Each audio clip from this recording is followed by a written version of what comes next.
기도하겠습니다.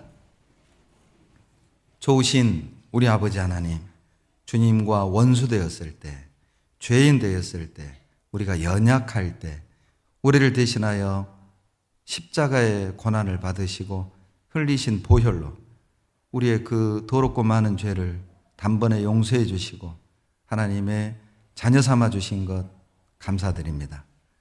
구원해 주실 뿐 아니라 영생의 말씀이 증거되고 성령이 역사하시는 몸된 교회 안에서 우리를 양육하여 주시고 우리의 갈 바를 인도해 주심에 더욱 감사드립니다. 우리가 살아가고 있는 이 시대가 주님이 계획하신 마지막 때임을 말씀을 통해 알고 있습니다. 늘 깨어서 우리를 구원하신 목적에 합당한 삶을 살아갈 수 있도록 도와주시옵소서. 우리 가운데 한 사람도 자기를 위해 사는 사람 없도록 도와주시옵소서. 먹든지 마시든지 무엇을 하든지 주님의 영광을 위한 삶이 되게 도와주시옵소서. 우리의 삶을 통해서 하나님의 나라가 이루어지고 주님의 뜻이 더욱 확장되어 갈 수 있도록 우리 모두를 들어 사용해 주시옵소서.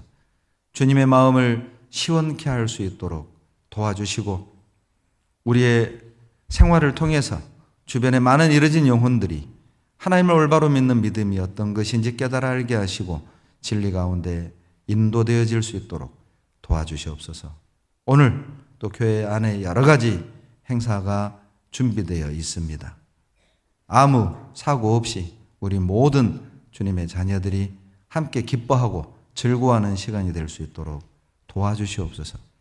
멀리 외국에서 복음을 위해 수고하시는 선교사님들과 그 가정에도 합당한 은혜로 채워주시고 이 자리에 함께하고 싶으나 함께할 수 없는 어려운 환경에 있는 우리 형제자매님들 어떤 형편에서든지 말씀과 교제를 사모하는 마음 변치 않게 하시고 빛과 또 소금의 역할을 감당하는 하루가 되도록 도와주시옵소서. 병상에 계시는 많은 우리 형제자매님들 계십니다. 그곳에서 우리 주님께서 아버지가 되어주시고 친구가 되어주시고 위로자가 치료자가 되어주셔서 주님이 주신 은혜를 세어보고 감사와 찬양이 그치지 않게 축복해 주시고 주님의 능력의 손으로 치료하셔서 건강을 회복하고 일상으로 돌아와 함께 교제하며 섬길 수 있도록 도와주시옵소서.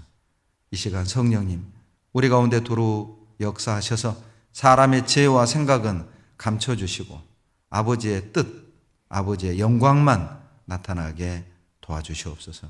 우리의 마음을 격동시켜 주시고 우리의 마음을 뜨겁게 회복시켜 주시고 우리의 연약한 무릎 다시 붙들어 일으켜 세워주시옵소서. 우리를 사랑하시는 예수님 이름으로 감사하며 기도드렸습니다. 아멘. 다 같이 구약성경 아가서 5장을 찾겠습니다. 구약성경 962페이지입니다. 962페이지 아가서 5장 2절로 8절을 천천히 같이 읽겠습니다. 내가 잘지라도 마음은 깨었는데 나의 사랑하는 자의 소리가 들리는구나. 문을 두드려 이르기를 나의 누이, 나의 사랑, 나의 비둘기, 나의 완전한 자야 문 열어다고 내 머리에는 이슬이 내 머리털에는 밤이슬이 가득하였다 하는구나. 내가 옷을 벗었으니 어찌 다시 입겠으며 내가 발을 씻었으니 어찌 다시 더럽히랴마는 나의 사랑하는 자가 문틈으로 손을 들이밀매 내 마음이 동하여서 일어나서 나의 사랑하는 자 위하여 문을 열 때 몰약이 내 손에서 몰약의 즙이 내 손가락에서 문빗장에 듣는구나.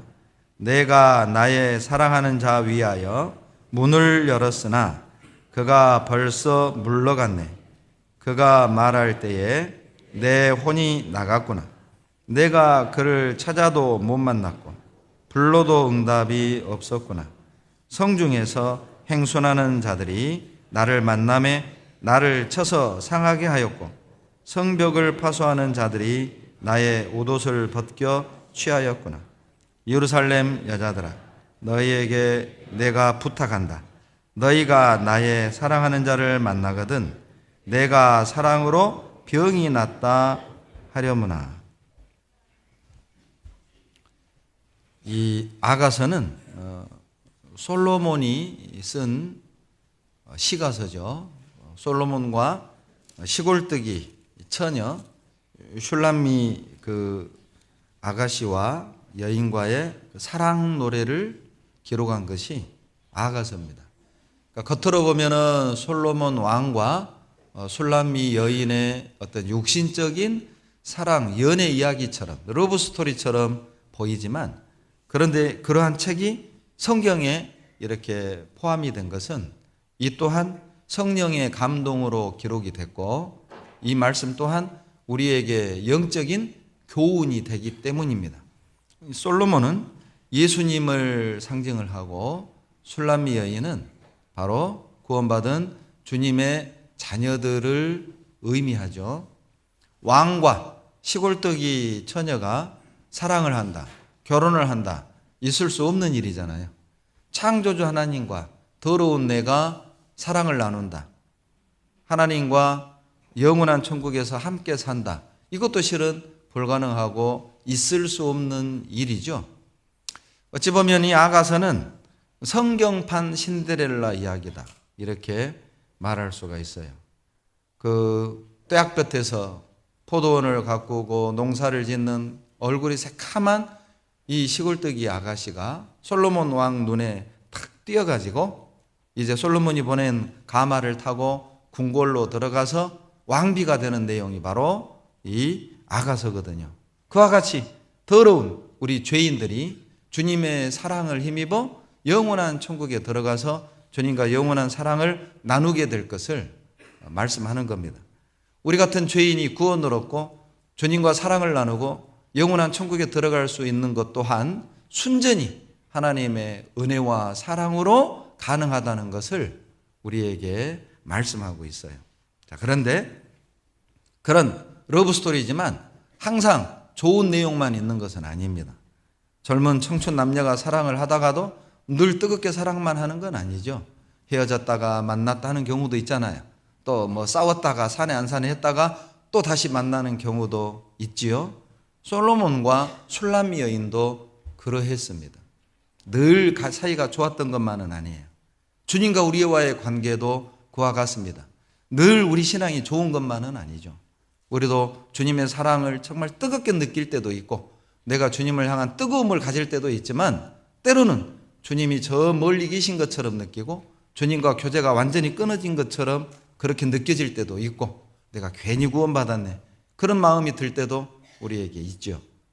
그래서 오늘 말씀의 제목은 왜 신앙이 침체되는가 라는 제목으로 오늘 아가서 5장 2절로 8절을 본문으로 우리가 침체되는 원인이 무엇인지 함께 생각해 보고, 그리고 그러한 것으로 우리의 신앙이 뒤로 물러가거나 침체되는 일이 없기를 바랍니다.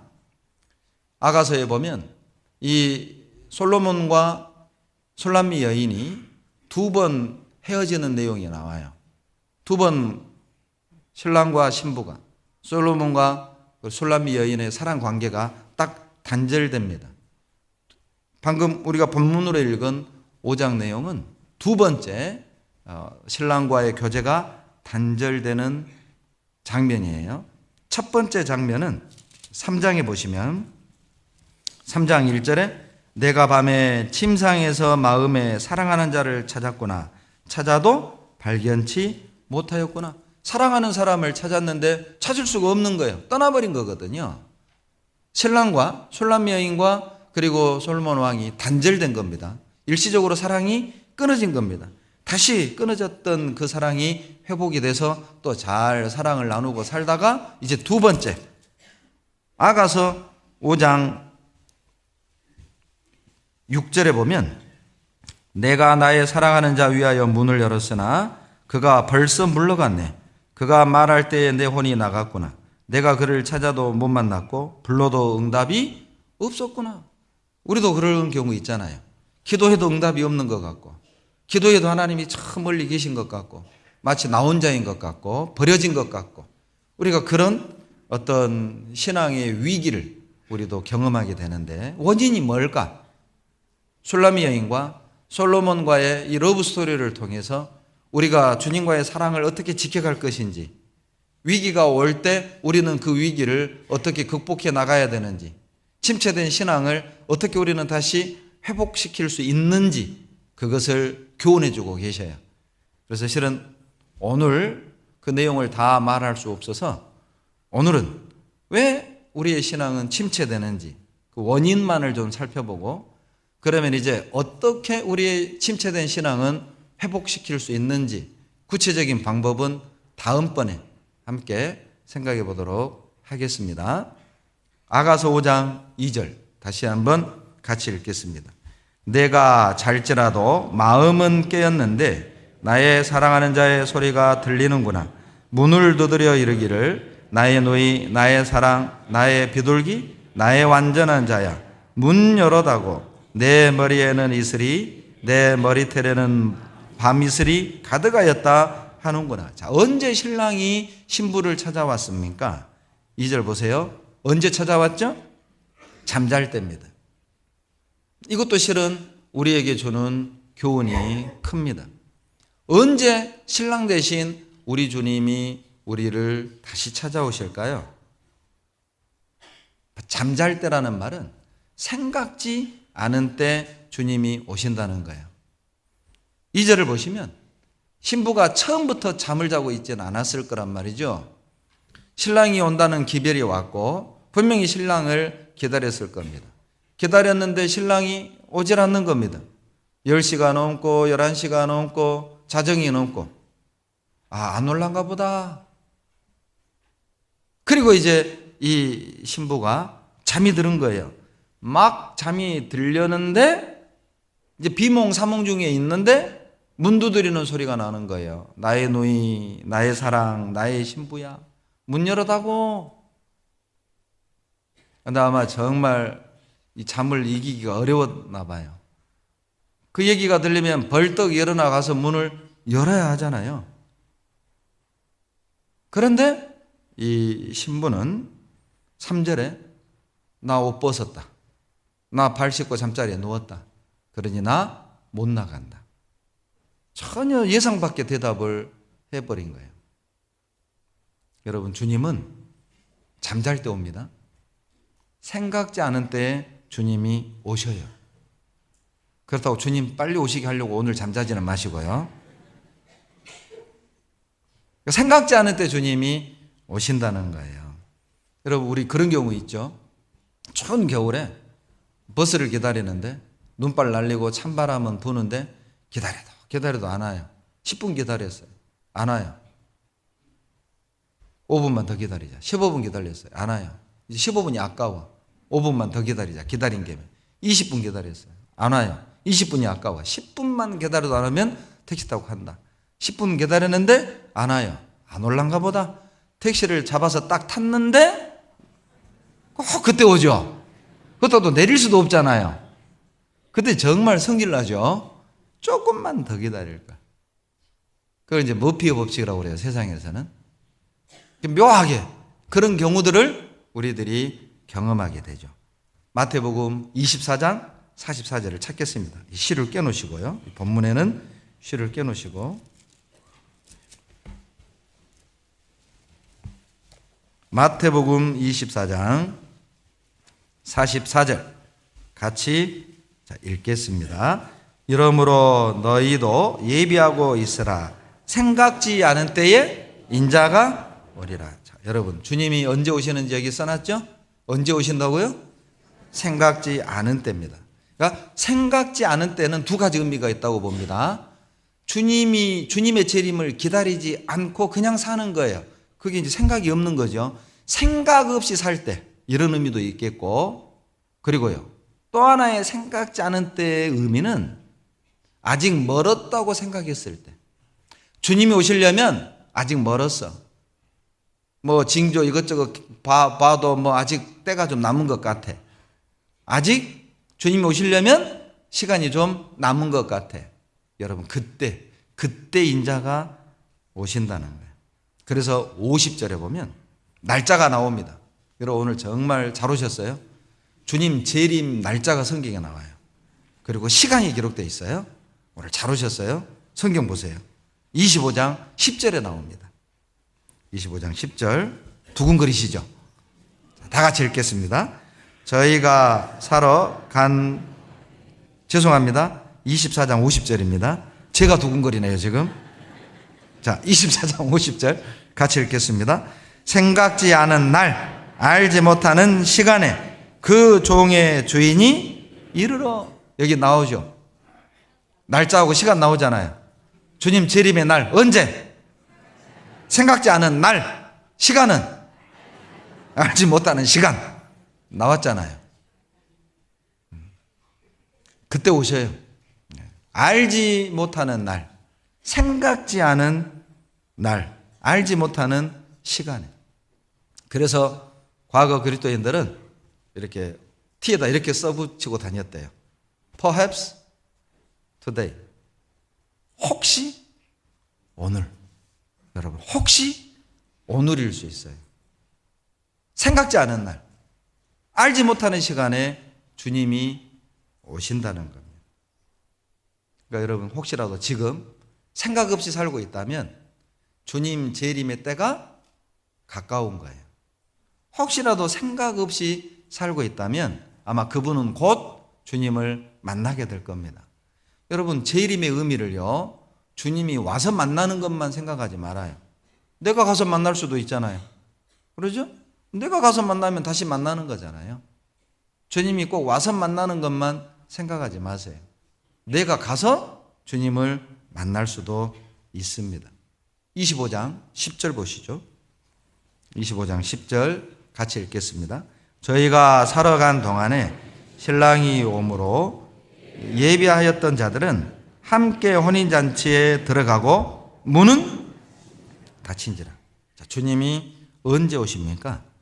준비되어 있지 않을 때 오셨어요. 미련한 다섯 처녀는 기름을 준비하지 않았습니다. 신랑이 곧 다가온다는 말을 듣고서야 일어나서 이제 기름을 사러 간 거죠. 그 사이에 신랑이 들어와서 문을 콱 닫아버린 거예요. 이 미련한 다섯 처녀는 거듭나지 않은 사람들입니다. 그렇게 말씀을 듣고도 구원받아야 된다고 말을 하고 거듭나야 된다고 말을 했지만은 듣지 않은 거예요. 다음에. 다른 일이 더 바빠요. 미루다가 거듭나지 못한 사람. 여러분, 죄송하지만 우리 교회 안에도 이 미련한 다섯 처녀처럼 살아가는 사람이 있을 수 있죠. 화순교회는 나오지만 바로 이 지혜로운 다섯 처녀와 미련한 다섯 처녀가 한 집에 같이 있었잖아요. 한 집에 같이 있었어요. 그런데 그 중에 다섯은 준비됐고 그 중에 다섯은 준비되지 않았단 말이죠. 우리도 지금 한 교회 안에 같이 있잖아요. 이 중에 정말 거듭나서 주님을 만날 준비를 하고 사는 주님의 슬기로운 자녀들이 있는가 하면은 그렇게 말씀을 듣고 교회를 오래 화순교회를 다녔지만은 스스로 속고 준비되지 않은 상태로 살아가는 분도 계시잖아요. 이렇게 제가 신방을 다니면서 구원 간증을 들어봅니다. 물론 어떻게 구원을 받았는지 그 구원 간증을 들어보면 실은 인생사가 나오잖아요. 가족사가 나오거든요. 이런 과정 속에서 이렇게 있었는데 누가 복음 전해줘가지고 듣고 깨달았다. 그러니까 구원 간증만큼 그분을 이해하기 아주 좋은 간증은 없습니다. 그래서 이제 신방을 가면 구원 간증을 듣습니다. 그런데 이제 가끔 엉뚱한 말씀을 하시는 분들이 계셔요. 최근에도 신방을 갔다가 구원이 아닌 것이 확인이 돼서 다시 상담을 하기로 그렇게 교제가 된 어른도 계셔요. 언제 주님이 오십니까? 준비되지 않을 때 주님이 오셔요. 준비해야 할 때 준비하지 않고 갖춰야 할 때 갖추지 않고 주님을 만나면 문 밖에 거하게 됩니다. 이 미련한 다섯 처녀는 이미 문이 닫혀져 버렸어요. 그 닫힌 문 열어주지 않았습니다. 만약 아직도 내가 기회가 있을 거라고 생각을 하고 여러 가지 이유로 주님을 만날 준비를 하지 않고 자기 구원의 영혼의 문제를 해결하지 않고 어떻게 하든 되겠지, 계속 시간만 흘려보내고 있다면 실은 이 말씀이 경각이 됐으면 좋겠어요. 마태복음 24장입니다. 48절로 49절입니다. 같이 읽겠습니다. 만일 저 악한 종이 마음에 생각하기를 주인이 더디오리라 하여 동무들을 때리며 술 친구들로 더불어 먹고 마시게 되면, 자, 이 종 중에 선한 종도 있고 악한 종도 있는데, 악한 종이 누가 악한 종이냐? 악한 종이 누구냐? 주인이 더디오리라고 생각하는 사람이에요. 그 사람 악해집니다. 주님이 더디올 거라고 생각을 한다면 그분은 악하게 바뀔 겁니다. 어떻게 악하게 바뀌냐면 동무들을 때려요. 가족을 힘들게 해요. 형제자매들을 아프게 해요. 교회를 아프게 하는 겁니다. 내가 주님 만날 날이 아직 멀었다고 마음에 품고 신앙생활을 하면 자기 기준으로 살아요. 내 마음에 안 들면 틀린 거고 내 마음에 안 들면 불평을 쏟아내요. 만약 내가 내일 주님 앞에 선다고 우리가 가정을 한다면, 내일 내가 주님을 만난다면 오늘 내가 문제 삼고 있는 그런 것들이 그렇게 큰 문제가 될까? 아마 주님께 맡기고 내일 오실 거니까, 내일 주님 만날 거니까 주님께 맡기고 아마 우리는 우리 역할에 충실할 겁니다. 그분을 기도하고 기다려주지 않겠어요? 누가 악한 종입니까? 주인이 더디 올 거야. 아직 멀었어. 그러면 어떻게 되느냐? 동무들을 때려요. 그리고 술 친구들로 더불어 먹고 마시는 일이 더 큰 일이 됩니다. 먹는 것, 마시는 것. 주님이 더디 온다고 생각을 하면 미련한 사람들은 내 자식들이 구원받는 것보다 내 자식들이 내 집 장만하고 빚 갚고 그리고 직장이 안정되고 노후대책을 세우고 그것이 훨씬 더 크게 느껴져요. 준비되지 않았다는 뜻입니다. 악한 종이란 뜻이에요. 25장 5절로 6절입니다. 25장 5절로 6절 같이 읽겠습니다. 신랑이 더디옴으로 다 졸며 잘새 밤중에 소리가 나되 보라 신랑이로다 맞으러 나오라 하매, 다 졸며 자고 있었죠. 물론 지혜로운 처녀들도 자고 있었습니다. 그런데 그때 주님이 오신 거예요. 주인이 오셨죠. 그러나 슬기로운 다섯 처녀는 졸지라도 이미 주인을 만날 준비를 하고 있었기 때문에 문제가 되지 않았어요. 구원받은 사람도 졸 수 있죠. 슬기로운 종들도, 선한 종들도 졸 수 있습니다. 그러나 주인이 와도 그 사람은 문제가 안 돼요. 준비되지 않은 상태에서 주님을 다시 만나게 되면 문 밖에 버려진다는 겁니다. 왜 주님은 오신다 하셔놓고 2000년 동안 오지 않는 걸까요? 반대로 말하면 2000년 동안 곧 오신다 했는데 2000년 동안 오지 않았는데 또 곧 온다고 그렇게 우리는 믿어야 되는 이유가 뭘까요? 여러분, 재림신앙이 왜 우리에게 중요하냐? 여러분, 주님이 곧 오신다는 믿음으로 하루하루를 살 때 깨어있게 됩니다. 그래서 주님이 곧 오신다고 말씀하시는 거예요. 깨어있으라는 거죠. 25장 13절입니다. 13절 같이 읽습니다. 그런즉 깨어있으라. 너희는 그 날과 그 시를 알지 못하느니라. 여러분, 왜 주님이 날짜와 시간을 성경에 기록하지 않은 이유를 아시겠죠? 주님이 몇 년 몇 월 며칠 오시겠다고 날짜를 기록하지 않은 이유는 깨어있게 하는 거예요. 여러분, 만약 주님의 재림의 날짜를 알고 산다면 우리가 더 열심히 살 것 같으세요? 아마 그렇지 않을 거예요. 아직 멀었어, 아직 남았어, 해보고 싶은 거 하고, 그리고 이제 때가 되면 돌아가서 아마 마지막에 열심히 하지 뭐. 아마 우리는 그런 마음이 더 많을 겁니다. 그래서 하나님이 성경에 재림의 날짜를 기록하지 않으셨어요. 긴장시키는 거죠. 언제 올 줄 모르니까. 그 경험해 보셨죠? 어머니 아버지가 외출에 나갔어요. 외출하시면서 뭐라고 그래요? 숙제해놔라? 청소해놔라? 예? 하고 나갔어요. 어머니 아버지 나가고 나자마자 어때요? 친구들 불러서 뭐 라면 끓여 먹고 고구마 막 삶아 먹고 막 목과 손님을 깔아놓고 거기서 막 레슬링 하고 슈퍼맨 하고 막 프로레슬링 기밀이 막 유행이었잖아요. 그때 막 내가 기밀이라고 막 박치기 하고 난장판 만들어 놓습니다. 그런데 이제요 슬슬 어머니 오실 때가 되면 불안해. 언제 올 줄 몰라요. 불안해. 핸드폰도 없잖아요. 그 시절에 집에 전화기도 없었잖아요. 불안해. 생각지 않은 때 오시거든요. 고구마 삶아 먹고 있는데 갑자기 어머니가 들이닥쳐요. 목에서 콱 막히죠. 안 넘어가요. 그러니까 이제 때가 되면 다 보내. 야 너희들 집에 가. 다 가.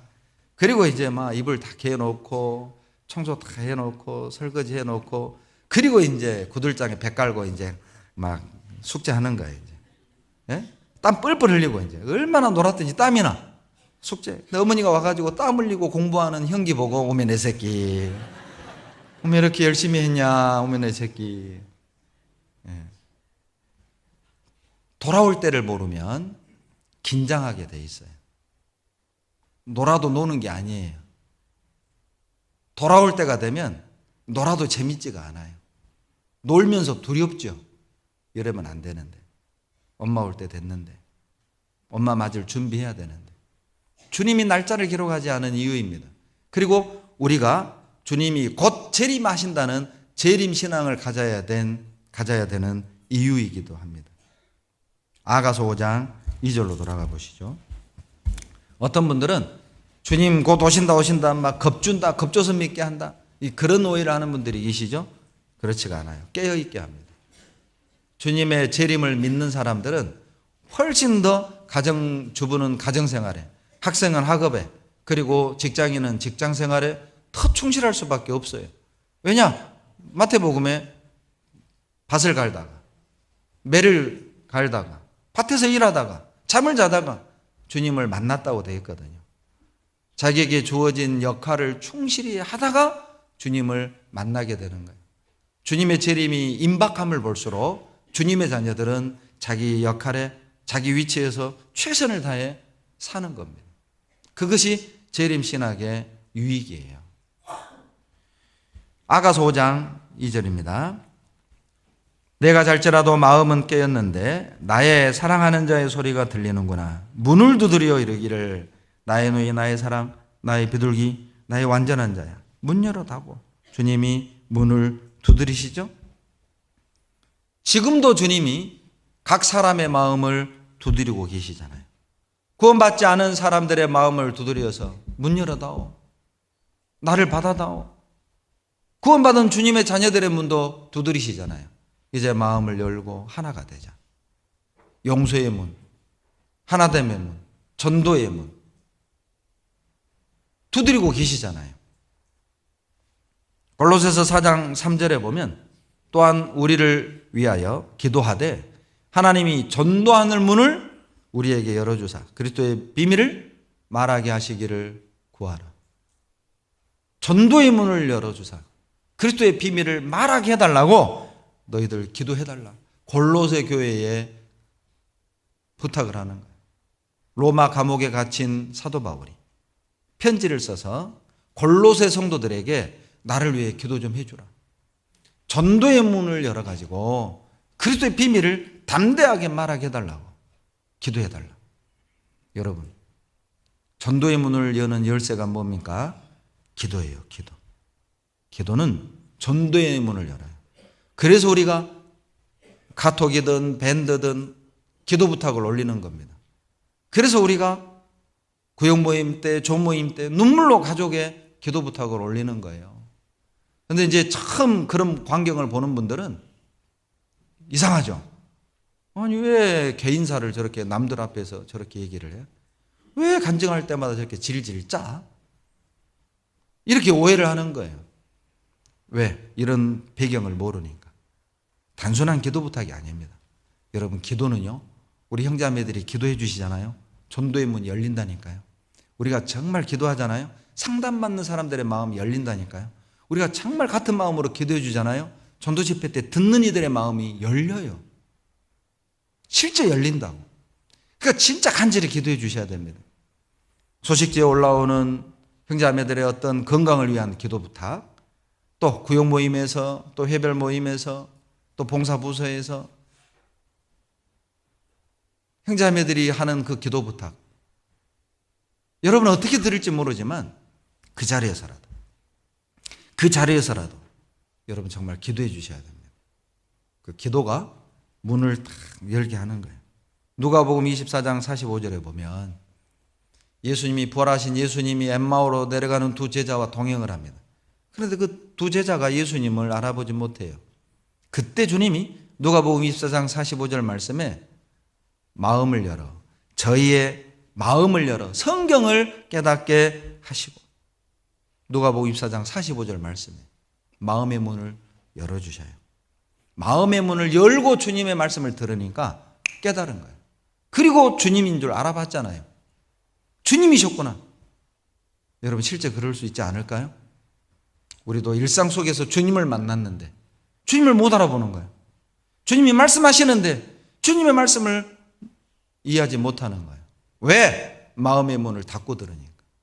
마음의 문을 닫고 들으면 주님의 음성으로 듣는 게 아니라 사람 말로 듣는 거예요. 아이고, 또 부모님 잔소리한다. 아이고, 구역장 또 잔소리한다. 그렇게 들리는 거예요. 아이고, 조장 또 쓸데없는 소리 한다. 그렇게 들리는 거예요. 마음을 닫고 들으면. 그런데 주님이 두 제자의 마음을 열어주셨습니다.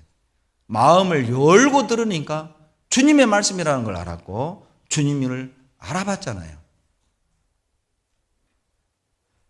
지금도 주님은 우리 마음의 문을 두드리고 계셔요. 그 누가 문을 두드려, 그 누가 문을 두드려. 이 찬송 아세요? 우리들의 마음의 문을 그 누가 두드리신다. 예수님 같아 그 누가 문을 두드려. 이거 끝까지 부르면 50분 안에 못 끝나요. 문을 두드리시는 거예요. 어떻게 주님이 우리 마음의 문을 두드리십니까? 여러분, 오늘 말씀이 누군가의 마음을 두드리는 설교일까요? 주일 말씀을 통해 우리 마음을 두드립니다. 수요일 말씀을 통해 우리 마음을 두드립니다. 모임 때마다 증거되는 말씀을 통해 우리 마음을 두드리는 거예요. 때로는 형제자매들의 간증을 통해 우리 마음을 두드리는 거잖아요.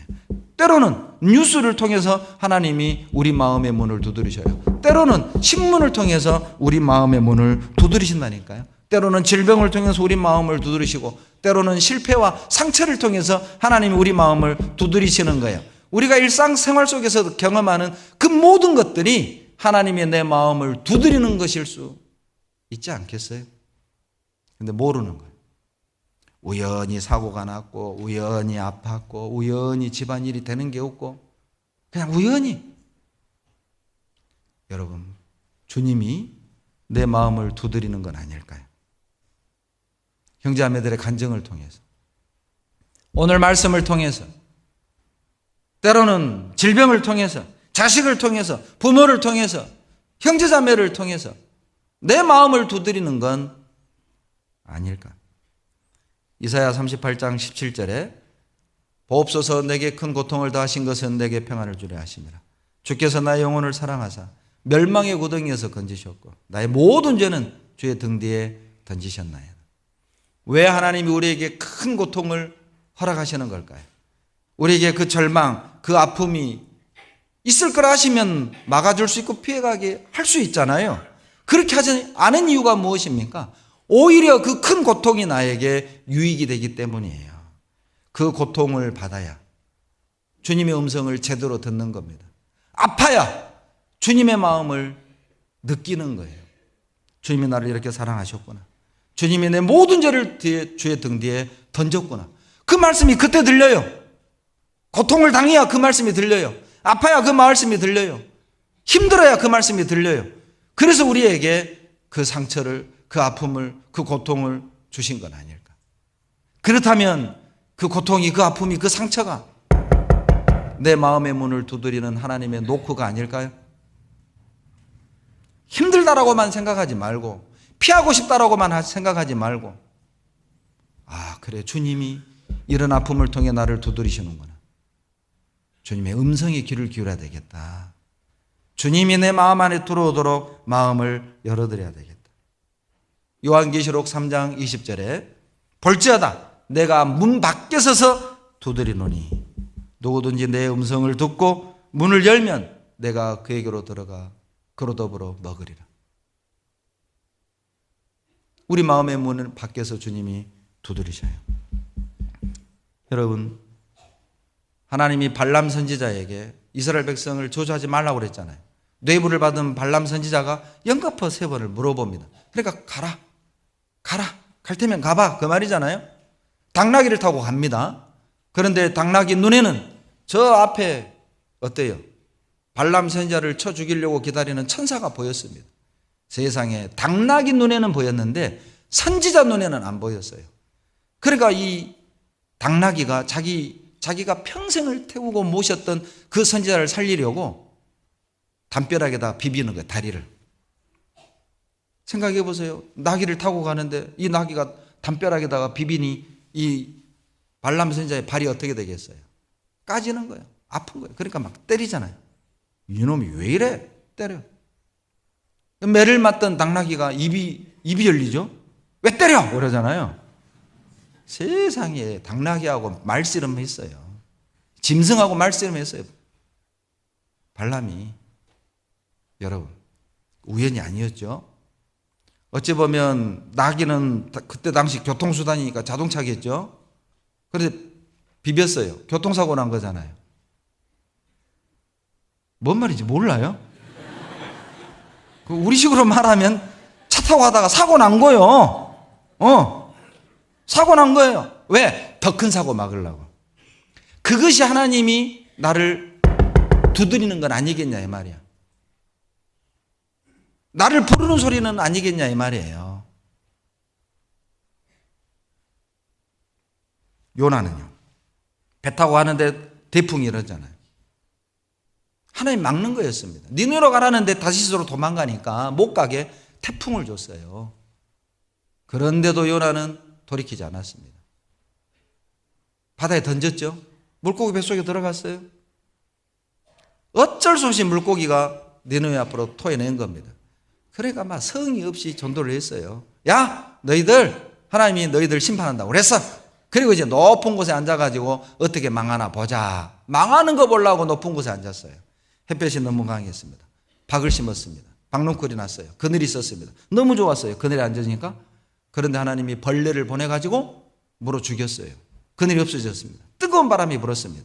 너무 힘드니까 선지자 입에서 하나님 죽여주시오. 나 차라리 죽고 싶소. 나 너무 힘들어요. 말 그대로 되는 게 없는 거잖아요. 다시스로 가려고 그랬는데 태풍 만났죠. 잠자고 있는데 깨어갖고 너 뭐시여? 너 왜 자? 이제 선원들이 우리 집 죽게 생겼다. 자기들이 믿는 그 신들의 이름을 부르고 기도하라. 요나가요 딱 알았어요. 나 때문이다.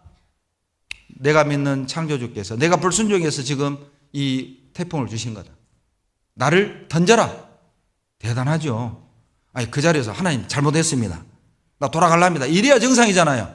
던져라. 이건 뭔 말이에요? 나 죽어도 안 가 그 말이거든요. 나 죽어도 못 가. 그 던졌어요. 고기가 먹었어요. 단번에 먹었어요. 뱃속에 3일 있었어요. 그런 놀라운 기적을 경험해 놓고도 박농쿨이 죽으니까 죽여주세요. 여러분, 태풍도 그랬고 벌레도 그랬고 뜨거운 바람도 그랬고 박농쿨이 말라 죽은 것도 실은 요나의 마음을 두드렸던 거예요. 요나야 마음 열어라. 요나야, 너 내 말 좀 들어. 요나야, 너 그러면 안 돼. 너 다시서 가면 안 돼. 너 그런 마음 먹으면 안 돼. 열어. 죽여주세요. 여러분 어떠세요? 우리는 주님의 두드림에 어떻게 반응해야 될까요? 두드리고 있는 건 아닐까요?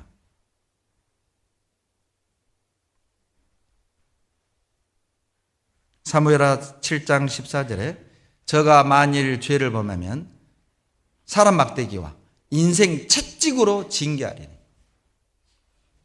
하나님이 징계하실 때 사람을 통해서 징계하시겠다는 거예요.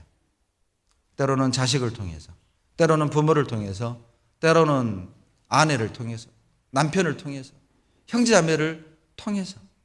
그 채찍 또한 주님이 우리 마음 두드리는 거잖아요. 돌이켜라. 자식을 통해서 너 돌이켜야 돼. 부모를 통해서 너 이래도 안 돌이킬래? 여러분 들으셔야 됩니다. 주님의 두드림으로 들으셔야 됩니다. 우연한 사고라고 생각하지 마세요. 요즘 뭐 감기 시즌이라고 그렇게 그냥 당연하게 생각하지 말라고. 일상 속에서 여러분 주님이 나를 두드리고 있다. 그렇게 믿는 것이 옳습니다. 그러나 이 신부 술람미 여인은 문을 열지 않습니다. 3절입니다. 아가서 5장 3절 내가 옷을 벗었으니 어찌 다시 입겠으며 내가 발을 씻었으니 어찌 더럽히랴. 못 일어나겠다는 거예요. 왜? 옷 벗었으니까. 발 씻었으니까. 나는 못 일어나겠다. 여러분 이 말씀을 들으면서 어떤 느낌이 드세요? 자, 이 신부가 신랑을, 자기 남편을 지금 어떻게 대하나요? 가볍게 대하는 거잖아요. 부주의한 거예요. 처음 연애할 때는 왕과 시골뜨기 처녀가 만났으니 얼마나 어려웠겠어요. 그러죠? 정말 조심조심 말하고 행동하지 않았겠어요? 근데 결혼을 딱 했네요. 몇 년쯤 지난 것 같아요. 결혼 딱 하고 몇 년 살다 보니까 남편을 대한 태도가 어때요? 가벼워진 거예요. 그러죠? 남편 앞에서 막 그전에는 최대한 막 예쁜 모습으로 밥 먹잖아요.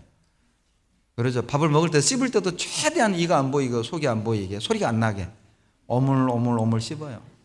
막 먹고 싶어 죽겠는데도 막 참아요. 그런데 이제 결혼하고 한 2년을 같이 살면 냄비에 비벼 먹어버려요. 그러죠? 연애할 때는 막 트름도 안 하려고 참아요. 화장실 가서 막 하고 나오는데 이제 막 밥 먹고 이제 그 결혼하고 2년 정도 지나면요 거침없지요. 지가 나를 쫓아낼 거예요. 편해집니다. 여러분 남편이 편해지면 이제 행동이 점점 무너져요. 가벼워지죠. 나 누웠어. 나 잠자리 누웠어. 신혼 때는 남편 퇴근하면 자다가도 일어나서 어때요? 남편 맞이할 준비하잖아요. 안 잔 척. 다시 막 다듬고 옷도 예쁜 거 입고 남편 맞이할 준비하잖아요. 그런데 이제 뭐 애 몇 낳고 살다 보면 누워서 맞이해요. 왔어? 차려놨어? 먹어? 이제 편해지죠. 가벼워지죠. 그렇게 마음이 바뀐 거예요. 여러분 3절에 보면은요 밤이슬 맞았다고 돼 있어요. 2절에 보면 이슬을 맞고 왔어요. 그러니까 상당히 늦은 시간 오랜 동안 이동을 했던 것 같아요. 자고 갈까 쉬었다 갈까 하다가도 이 신랑은 신부 보고 싶은 마음에 그 먼 거리를 밤이슬 맞아가며 단숨에 왔단 말이죠. 그런데 이 신부는 누워서 나 못 나가. 나 문 못 열어. 나 옷 벗었어. 나 발 씻었어. 나 막 잠들었어. 이렇게 말하는 건 남편을 너무 편한 관계로 보는 거예요. 편해져 버린 거예요. 그리고 신앙생활 그렇게 하시면 안 됩니다. 신앙생활을 그런 마음 자세로 가지면 안 돼요. 간절함이 없어요. 신랑이 온다는 기별을 받았다면 자정에 넘어도 기다렸어야죠. 몇 개월 외부 타지역 출장 갔다가 이제 몇 달 만에 집에 왔는데 누워서 왔어? 그건 예의가 아니죠. 아마 그런 아내가 있다면 아마 남편의 마음을 차갑게 만드는 최고의 방법일 겁니다. 정 떨어지게 하는, 정을 떨어지게 하는 최고의 방법일 거예요. 간절하지 않았어요. 저희 아들이 없으니까 아들 군대 보내놓은 이제 우리 형제님들, 자매님들 얘기 들어보면 큰 아들을 군대 보내놓고 돌아오면서 막 대부분 운대요. 어떤 분 형제님은 형제도 울었다고 그러더라고. 그리고 이제 아들이 이제 첫 휴가 나오는 날, 전날부터 엄마는 막 설렌대. 우리 아들 뭐 해줄까? 이놈 뭐 해줄까? 막 고민을 한대요. 뭘 만들어줄까? 오면은요, 막 안고 오메, 내 새끼 왔어. 고생했지. 예? 첫휴가 때는 그런데요. 첫휴가 때. 근데 휴가 2번 오고, 3번 오고, 4번 오니까 또 오냐? 너 방이냐? 그 아들 얼마나 서운해요. 아들 얼마나 서운해. 그렇게 바뀐다는 거죠. 간절함이 없어지면 그렇게 관계가 바뀌어요. 누가복음 12장 36절에 보시면, 누가복음 12장 36절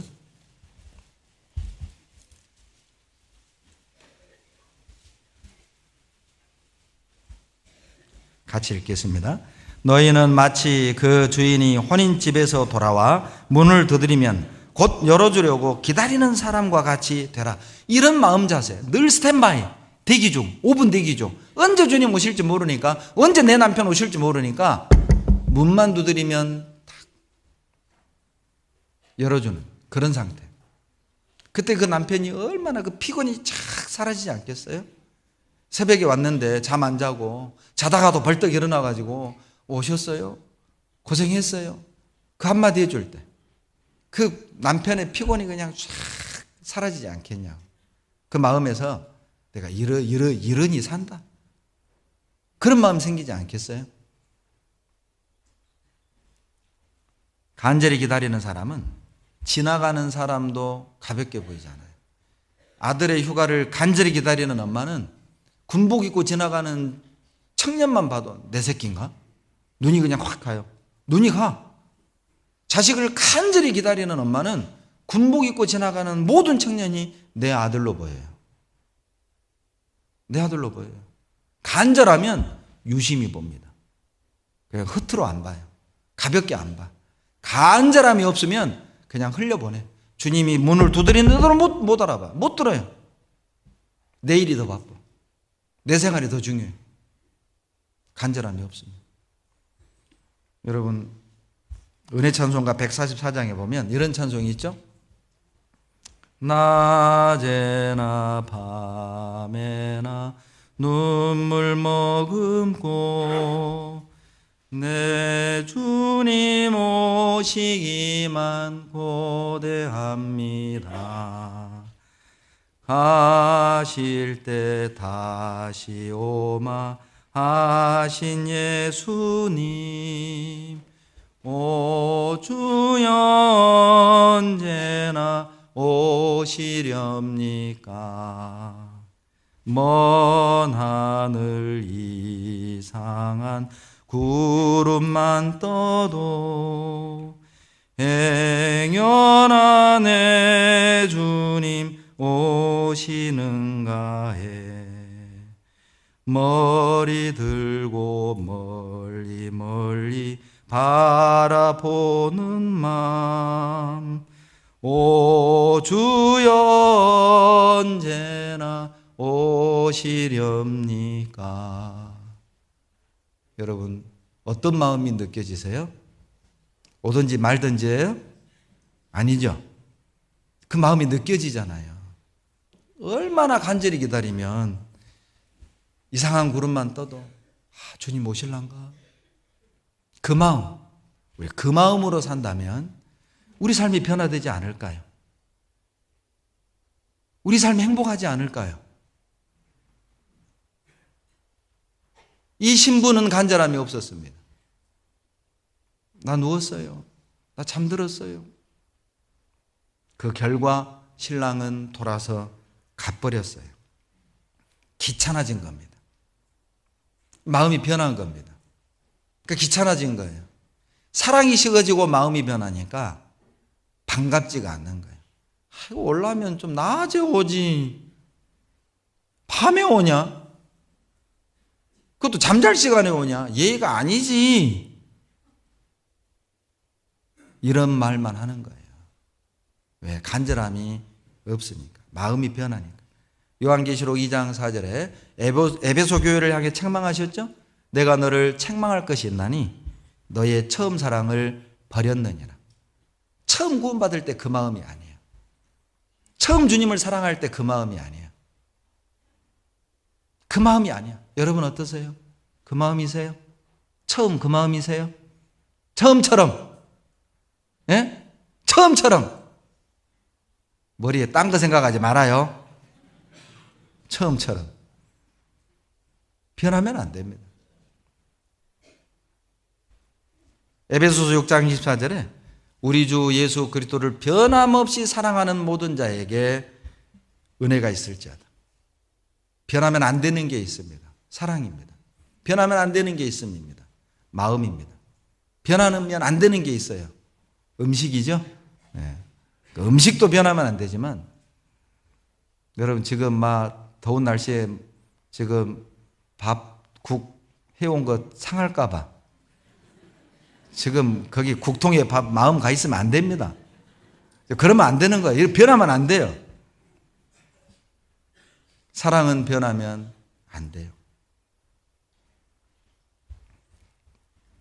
또 하나 신랑을 돌아서게 만드는 또 하나는 게으름이었어요.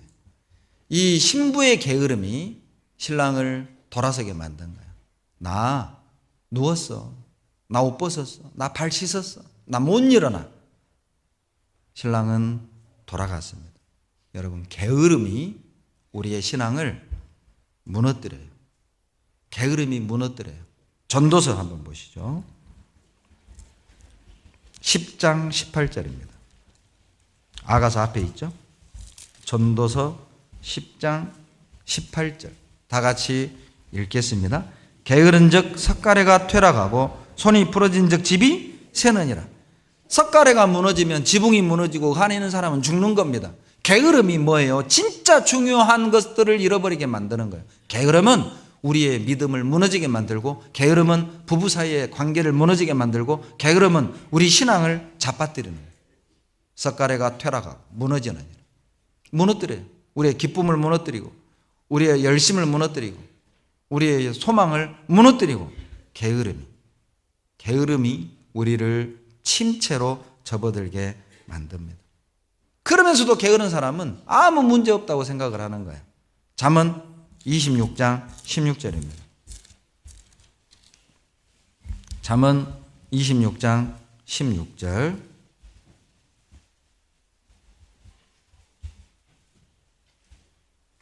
다 같이 읽겠습니다. 게으른 자는 선히 대답하는 사람 7보다 자기를 지혜롭게 여기느냐. 게으른 사람은요, 자기 문제를 몰라요. 게으른 사람은 자기가 항상 옳다고 생각해요. 그럴 수 있지. 나 어제 일 많이 했는데, 나 어제 피곤했는데, 내가 오늘 늦잠 자고 그럴 수 있지. 항상 자기가 옳다고 생각하는 겁니다. 여러분, 게으른 사람은 얻는 것이 없어요. 잠언 19장 15절입니다. 잠언 19장 15절 다 같이 읽겠습니다. 게으름이 사람으로 깊이 잠들게 하나니 해태한 사람은 줄일 것이니라. 게으른 사람은 먹을 게 없어요. 게으른 사람은 얻을 것이 없습니다. 그리고 게으른 사람은 해야 할 일을 하지 않습니다. 20장 4절에 보시면 게으른 자는 가을에 밭 갈지 아니하나니 그러므로 거둘 때에는 구걸할지라도 얻지 못하리라. 가을에 밭을 갈아야 될 거 아니에요. 여러분, 팔레스타인은 가을에 밭을 갑니다. 9월, 10월에 밭 갈고 10월, 11월에 파종을 하고 그리고 4월, 5월에 추수를 해요. 우리하고 좀 다르죠. 우리는 가을에 거두는데 팔레스타인은 가을에 파종을 합니다. 가을에 밭을 갈아야 3월, 4월, 5월에 얻을 게 있지 않겠어요? 그런데 해야 할 일을 하지 않는 거예요. 12장 27절. 잠언 12장 27절 같이 읽습니다. 게으른 자는 그 잡을 것도 사냥하지 아니하나니 사람의 부귀는 부지런한 것이니라. 게으른 자는 잡을 것도 사냥하지 않는다. 이게 두 가지 의미가 있습니다. 잡을 것도 사냥하지 않는다는 첫 번째 의미는 잡을 수 있는 것도 안 잡는다는 뜻이 있어요. 뭐예요? 할 수 있는 일인데 안 해. 할 수 있는데 이 핑계 저 핑계 대고 안 해요. 봉사할 수 있으면서 봉사를 안 해. 교제할 수 있는데 교제를 안 해. 전도할 수 있는데 전도를 안 해요. 할 수 있는데 안 해. 게으른 겁니다. 핑계 대고 안 해요. 게으른 겁니다. 묵상할 수 있는데 안 해요. 게으른 겁니다. 헌금할 수 있는데 안 해. 게으른 겁니다. 할 수 있는 걸 안 해. 게으른 겁니다. 두 번째, 잡을 것도 사냥하지 않는다는 또 하나의 의미는 이미 잡았는데 요리를 안 해 먹어요. 귀찮아가지고. 대단하죠? 이미 잡았어요. 그 요리만 하면 돼. 요리하기 귀찮아서 굶어 죽어버렸어요. 대단하죠? 어떤 남편이요, 출타를 한 2주를 이제 집을 비워야 했대요. 그런데 이 부인이요, 너무너무 게을러서 일어나지도 않고 밥도 안 해 먹는데요. 그러니까 이제 부인이 걱정돼가지고 어떻게 하지 고민하다가 떡을 2대를 했대요. 떡을 해가지고 손 옆에다가 부인이 누워있으니까 손 옆에다가 떡을 놔뒀대요. 밥하기 귀찮으면 이거 주워 먹어. 근데 불안하더래요. 이것도 하기 싫어할 것 같아. 그래서 이제 얼굴에다 떡을 붙여놨대요. 요거 이렇게 먹어. 이렇게. 그리고 이제 2주 뒤에 출장 갔다 왔더니 부인이 굶어 죽었더랍니다. 떡이 어디 것만 없어졌냐? 입 주위에 떡만 없어진 거야. 요거 하기 싫어가지고. 그 말입니다. 방금 읽은 잠언 12장 27절이 바로 그 뜻이에요. 이미 잡은 것도 요리하기 싫어. 요리하기 싫어. 대단하죠? 이런 게으름이 있을까? 있어요. 우리가 입만 열면 구원받을 수 있는, 이미 구원받을 수 있는 사람인데 게을러가지고 말 안 해. 그래서 구원 못 받는. 있을 수 있지 않겠어요? 게으른 사람은요, 쉽게 돈 벌려고 해요. 그 게으른 사람입니다. 여러분, 쉽게 돈 벌고자 하는 그런 마음이 있다면 버리셔야 돼요. 잠언 21장 25절입니다. 잠언 21장 25절. 25절. 다 같이 읽겠습니다. 게으른 자의 정욕이 그를 죽이나니 이는 그 손으로 일하기를 싫어함이니라. 여러분, 이 정욕이 뭐냐면요, 몹시 간절히 원하다, 크게 바라다, 그런 뜻이에요. 그러니까 뭐예요? 일은 안 하면서 뭐 큰 걸 벌기를 원한다, 그 말이에요. 즉 노력의 대가 이상의 것을 바라는 탐욕, 그것을 정욕이라고 해요. 원어로. 일은 안 하면서 돈은 벌기 원해. 그러죠? 그러니까 어디에요? 조금만 투자하면 막 큰 이익 생긴다, 이런 식의 어떤 여러분 유혹을 받는다면 절대 거기 투자하지 마세요. 어떻게 그리스도인이 그런 식의 사고를 갖습니까? 땀 흘려 일해야지요. 여러분, 쉽게 돈 버는 방법이 세상에 있다고요? 100만 원 투자해 놓으면, 120만 원 투자해 놓으면 1년에 차 한 대 값 버는 그런 곳이 있다고요? 저부터 가르쳐 주세요. 저부터 가르쳐 주세요. 그런 방법 없습니다. 그런데 정말 안타까운 건 늘 똑같은 그런 직종에 종사를 해요. 한 번 그런 일을 하는 사람은 계속 그런 일을 하고, 한 번 속은 사람은 또 속습니다. 또 속아. 늘 속는 사람이 속아요, 보면. 그렇게 하시면 안 됩니다. 이게 그런 뜻이에요. 마땅히 해야 할 일은 하지 않으면서 일확천금을 얻고자 하는 헛된 생각, 그게 바로 정욕입니다. 게으른 겁니다. 돈 못 법니다. 그 투자도 돈 못 법니다. 얼마나 많은 그런 사업들이 교회를 지나갔습니까? 떼돈 번다고, 쉽게 번다고 한두 번 지나갔습니까? 속지 마세요. 권하지도 마세요. 22장을 보시죠. 잠언 22장 13절.